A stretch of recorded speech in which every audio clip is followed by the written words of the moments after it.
কিন্তু এই ছেলেটার মতো ট্র্যাজিক হিরো ব্রাজিলিয়ান ফুটবলে হয়তো আগে কখনো আসেনি। হ্যাঁ, আজ কথা হচ্ছে ফুটবলের রাজপুত্র নেইমারকে নিয়ে। নিন্দুকেরা বলেন নেইমার নাকি খেলতে খেলতে ইচ্ছে করে পড়ে যান, চোট পাওয়ার অভিনয় করেন।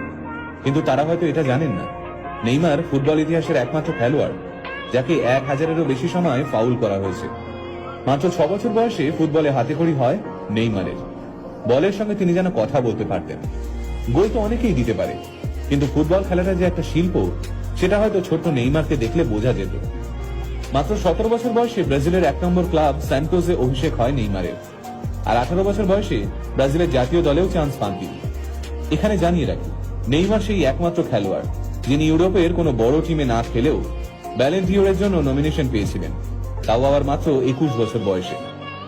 নেইমারের যখন 18 বছর বয়স, তখন থেকেই তাকে নিজের দলে নেওয়ার জন্য ব্রাজিলের মাঠে হতে দিয়ে পড়ে থাকতো